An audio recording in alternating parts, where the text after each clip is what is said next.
कहानी की शुरुआत में हम अमेरिका के सबसे खतरनाक मार्किन नेवी सील सोल्जर्स को देखते हैं, जिन्हें यहां अफगानिस्तान के एक हाई प्रोफाइल टेररिस्ट को खत्म करने के लिए भेजा गया है।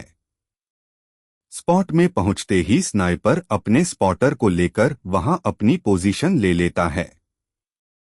कुछ घंटे ऐसे ही घात लगाकर शिकार का इंतजार करने के बाद फाइनली टारगेट बाहर आता है।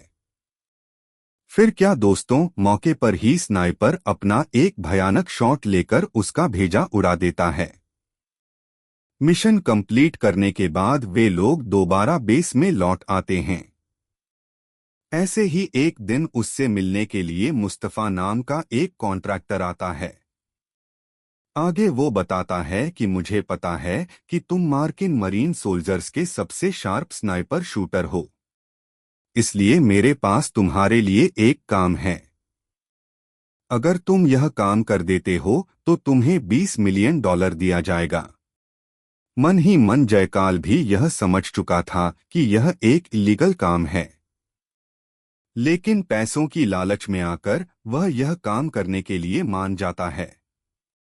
प्लान के हिसाब से मिशन वाले दिन जयकाल अपने टारगेट को उड़ाने के लिए एक बिल्डिंग में अपनी पोजीशन ले लेता है। इसी के साथ टारगेट के बाहर निकलते ही जयकाल इस बार भी एक ही शॉट में उसका काम तमाम कर देता है। जैसे कि आप लोगों को तो पता ही है, मार्किन नेवी सोल्जर्स को इससे भी कहीं ज्यादा टफ सिचुएशंस में शॉट मारने के लिए ट्रेन किया जाता है। तो यहाँ इनके लिए किसी भी सिविलियन को मारकर उड़ा देना तो इनके बाएं हाथ का खेल था। इसी के साथ मिशन कंप्लीट होते ही उसे $20 मिलियन मिल जाता है। कुछ दिन बाद मार्किन सोल्जर्स को दोबारा से एक मिशन में भेजा जाता है, जहां उन्हें अफगानिस्तान के एक आतंकी संगठन को खत्म करना होता है। यहां उन्हें साफ आदेश मिला होता है कि जगह पर पहुंचते ही सीधा अंधाधुंध सभी को ठोक देना है। इसी के साथ वह लोग गाड़ी लेकर वहां से रवाना हो जाते हैं। जगह पर पहुंचते ही वे लोग बिना किसी को कुछ कहे अंधाधुंध सभी आतंकियों को मार गिराना शुरू कर देते हैं। दूर से स्नाइपर भी लगातार उन्हें कवर देता रहता है। इसी के साथ वे लोग पूरे इलाके को तहस-नहस कर देते हैं। ऐसी अंधाधुंध फायरिंग चलाने के बाद जब वो लोग अंदर जाकर देखते हैं तो उनके होश उड़ जाते हैं। दरअसल वहां कोई आतंकी नहीं बल्कि मासूम मुस्लिम नागरिक मौजूद थे, जिन्हें इन लोगों ने गलतफहमी में मौत के घाट उतार दिया था। दूर से यह सब देख जयकाल का खून अंदर ही अंदर खौल उठता है, क्योंकि उन्हें यहां झूठी जानकारी देकर भेजा गया था, जिसके चलते आज उनके हाथों सैकड़ों बेगुनाह लोग मारे जा चुके थे। इसलिए वह मन ही मन अपनी पूरी टीम को उड़ाने का फैसला कर लेता है। पहले तो वह गाड़ी में चढ़कर उनके साथ वहां से निकल जाता है, लेकिन बीच रास्ते में ही वह सभी को रोककर कहता है कि आगे खतरा है। मुझे कुछ लैंडमाइंस दिखाई दे रही हैं। इसी के साथ जयकाल अपने स्पॉटर को लेकर लैंडमाइंस को देखने के लिए आगे बढ़ता है। ऐसे ही कुछ देर आगे बढ़ने के बाद वह अपनी जेब से कीपैड मोबाइल निकालकर एक बटन दबा देता है, जिससे उनकी दोनों मिलिट्री गाड़ियां एक ही झटके में उड़ जाती हैं। इसी के साथ उनके सभी साथी भी वहीं शहीद हो जाते हैं। दरअसल दोस्तों, जयकाल ने ऐसा इसलिए किया क्योंकि अमेरिकन प्रेसिडेंट बिना किसी कारण ही यहां अफगानिस्तान में निर्दोष लोगों को उनके हाथों मरवा रहा था। इस घटना के बाद जयकाल अपने आप को पूरी तरह से अंडरग्राउंड कर लेता है और इसी तरह पर्दे के पीछे रहकर वो धीरे धीरे दुनिया का सबसे खतरनाक कॉन्ट्रैक्ट किलर बन जाता है, जो अपनी कस्टमाइज्ड स्नाइपर राइफल से बड़े बड़े पॉलिटिशियंस और बिजनेसमैन को ठोकने के लिए मिलियंस ऑफ डॉलर तक चार्ज करता है। तो चलिए देखते हैं कैसे हमारा जयकाल भाई हर एक हत्याकांड को इतनी सफाई से एग्जीक्यूट करता है, और सबसे बड़ी बात अंत में क्या होता है इस भाई साहब के साथ। क्या मी 6 पुलिस इसे पकड़ लेती है या फिर कोई असेसन ही इसे ठोक देता है? तो चलिए बिना किसी देरी के शुरू करते हैं। कहानी की शुरुआत में हम एक ऑडिटोरियम को देखते हैं जहां क्रोएशिया का सबसे बड़ा बिजनेसमैन तथा बिलियनियर डॉक्टर चार्ल्स पूरी दुनिया के सामने अपना एक नया प्रोजेक्ट रिवर लॉन्च कर रहा था। उसी ऑडिटोरियम के ऊपर हम जयकाल भाई को भी देखते हैं जो कि अपनी कस्टमाइज्ड स्नाइपर राइफल लेकर डॉक्टर चार्ल्स को मारने के लिए यहां पिछले 4 दिनों से घात लगाए बैठा हुआ है। दरअसल दोस्तों, रिवर कोई मामूली ऐप नहीं बल्कि एक ऐसा पावरफुल डिजिटल सिस्टम होता है जो दुनिया भर के hidden financial data, secret deals और ब्लैक ट्रांजैक्शंस को एक्सपोज कर सकता है। इसलिए कई बड़ी कंपनियां बिल्कुल भी नहीं चाहती थीं कि वो लोग इस ऐप की वजह से एक्सपोज हो जाएं। इसलिए वे लोग डॉक्टर चार्ल्स को मारने के लिए यहां जयकाल को भेजते हैं। लेकिन इसको मार पाना बिल्कुल भी आसान नहीं होता क्योंकि उसके आगे एक हाईली बुलेट प्रूफ शील्ड लगा होता है। जयकाल बस एक सही मौके का इंतजार कर रहा होता है कि किसी तरह डॉक्टर शील्ड से बाहर आ जाए। लेकिन तभी वहां कुछ ऐसा हो जाता है जिसे देखकर खुद जयकाल के भी होश उड़ जाते हैं। उसके गोली चलाने से पहले ही वहां कोई दूसरा शूटर आकर डॉक्टर पर फायरिंग शुरू कर देता है। मतलब जयकाल के अलावा भी पहले से ही कोई और शूटर वहां घात लगाए बैठा हुआ था। मगर उस शूटर को इससे कोई फायदा नहीं मिलता क्योंकि चार्ल्स बुलेट प्रूफ शील्ड की वजह से बच निकलता है। वहां मौजूद सिक्योरिटी तुरंत उस शूटर को आइडेंटिफाई कर लेती है और मौके पर ही भाई साहब को ऊपर भेज दिया जाता है। दूसरी तरफ ऑडिटोरियम में मौजूद सभी लोग गोलियों की आवाज सुनकर इधर-उधर भागना शुरू कर देते हैं।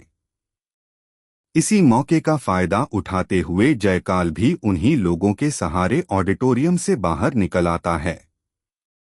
अंदर ही अंदर वह पूरी तरह से भड़का हुआ था क्योंकि पहली बार उसके हाथों कोई शिकार बच गया था। ऊपर से उसे इस काम के लिए $7 मिलियन मिलने वाला था। लेकिन इस तरीके से प्लान फेल हो जाने के कारण जिस कंपनी ने उसे मारने के लिए हायर किया था वह लोग उस पर पूरी तरह भड़क जाते हैं। लेकिन जयकाल तो जयकाल है भाई। वो इतनी आसानी से अपने शिकार का पीछा छोड़ने वाला नहीं था। इसी के साथ रिसेंटली उसे पता चलता है कि टारगेट क्रोएशिया के राबाक आइलैंड वाले एक लग्जरी विला में मौजूद है। फिर क्या दोस्तों, इसी के साथ वह सीधा एक बोटमैन को लेकर उस आइलैंड पर टपक जाता है। काम के दौरान उसे कोई परेशानी ना हो या फिर उसके खिलाफ कोई सबूत ना बचे, इसलिए वह अपने बोटमैन को भी वहीं खत्म कर देता है। इसी के साथ वह अपनी एडवांस्ड कस्टमाइज्ड स्नाइपर राइफल को असेंबल करना शुरू कर देता है। दरअसल शूटर को पता है कि टारगेट हर शाम को समंदर में तैरने के लिए नीचे आता है। लेकिन शूटर के लिए यह काम यहाँ भी इतना आसान नहीं होने वाला था क्योंकि इस विला में डॉक्टर चार्ल्स के लगभग 200 सिक्योरिटी गार्ड्स मौजूद हैं जो कि 24 घंटे उसकी देखभाल करते हैं। यहाँ तक कि आइलैंड के चारों तरफ की गतिविधियों को भी लगातार सिक्योरिटी टीम के द्वारा मॉनिटर किया जाता है। यहाँ यूएन सिक्योरिटी की नज़र जयकाल की बोट पर भी पड़ जाती है। लेकिन चाचा तुरंत मछली पकड़ने का ड्रामा करने लगते हैं जिससे गार्ड्स को उस पर ज्यादा शक नहीं होता। इसी के साथ रोज की तरह डॉक्टर फिर से स्विमिंग करने के लिए बाहर निकल आता है। साथ ही प्रोटोकॉल तो देखो भाई साहब, मतलब पैसा हो तो क्या कुछ नहीं हो सकता। खैर जो भी हो, इसी के साथ डॉक्टर स्विमिंग करने के लिए पानी में निकल जाता है। दूसरी तरफ जयकाल एकदम टारगेट को उड़ाने के लिए मूर्ति जैसे खड़ा हो जाता है क्योंकि उसे भी पता है कि इससे ज्यादा अच्छा गोल्डन चांस और उसे कभी नहीं मिलने वाला। लेकिन बोट कई घंटों से वहीं खड़ी थी जिस वजह से सिक्योरिटी को शक होने लगता है। इसलिए वहां पेट्रोलिंग करने के लिए एक सिक्योरिटी गार्ड को भेज दिया जाता है। लेकिन मौके पर ही जयकाल उसे सीधा ऊपर भेज देता है। यहां आप लोगों को लग रहा होगा दोस्तों कि ऐसे पानी में स्नाइपिंग करना कितना मजे का काम होगा। लेकिन दोस्तों सच मानो तो यही सबसे मुश्किल काम है। पहली बात तो समुद्र में बोट बहुत हिलता है और स्नाइपर को स्टिल रखने के बावजूद यह अपने आप इतना हिल रहा है कि इसमें मिसफायर होने का बहुत चांस है। लेकिन यह स्नाइपर इतना शांत और शार्प है कि सिचुएशन चाहे जैसा भी हो वो टारगेट को कभी मिस नहीं करता। खैर कुछ ही देर में सिक्योरिटी को पता चल जाता है कि सामने बोट में कोई हमला करने वाला मौजूद है। लेकिन अब काफी देर हो चुकी होती है। दूसरी तरफ डॉक्टर चार्ल्स और उसके गार्ड्स बचने की कोशिश करते हैं। कुछ लोग उसे पानी में नीचे रहने के लिए कहते हैं ताकि वह निशाने से दूर रह सके। लेकिन हालात तेजी से बिगड़ते जाते हैं। आखिरकार जयकाल अपने मिशन को पूरा करने में सफल हो जाता है और डॉक्टर चार्ल्स मारा जाता है। इसके बाद वह अपनी बोट लेकर तुरंत वहां से निकल जाता है। पीछे पूरी सिक्योरिटी टीम हड़कंप में आ जाती है, लेकिन तब तक जयकाल काफी दूर जा चुका होता है। ऐसा बड़ा काम करने के बाद जयकाल स्पेन में अपने प्राइवेट आइलैंड पर वापस लौट आता है। यहाँ उसकी पत्नी नूरिया और एक छोटी बेटी रहती है। दिलचस्प बात यह है कि नूरिया को बिल्कुल भी नहीं पता होता कि उसका पति असल में एक खतरनाक कॉन्ट्रैक्ट किलर है। उसे यही लगता है कि जयकाल एक सफल बिजनेसमैन है जो अलग अलग देशों में काम करता रहता है। कुछ दिन परिवार के साथ बिताने के बाद जयकाल को एक नया मिशन मिल जाता है। इस बार उसका टारगेट एक बड़ा पॉलिटिशियन होता है। इसी वजह से वह अपनी बेटी के जन्मदिन के दिन भी घर छोड़कर काम पर निकल पड़ता है। दरअसल उसका अगला मिशन एक बड़े पॉलिटिशियन को खत्म करना होता है। अब यहाँ आप लोगों के दिमाग में भी यह सवाल आ रहा होगा कि आखिर इतने खतरनाक कॉन्ट्रैक्ट जयकाल को मिलते कहाँ से हैं? क्योंकि जाहिर सी बात है कोई भी बंदा खुलेआम यह नहीं बताता कि वह एक हिटमैन है। दरअसल जयकाल अपने ज्यादातर कॉन्ट्रैक्ट इंटरनेट की सबसे अंधेरी दुनिया यानी डार्क वेब के जरिए हासिल करता है। वहीं पर दुनिया भर के कई गैरकानूनी सौदे और गुप्त लेन देन होते हैं। खैर इस बार अपने टारगेट तक पहुंचने के लिए जयकाल एक बेहद चालाक प्लान बनाता है। सीन शिफ्ट होने पर हम एक बूढ़े आदमी को देखते हैं जो एक कंपनी में सफाई कर्मचारी के रूप में काम करता है। हर रोज की तरह वह काम पर आता है।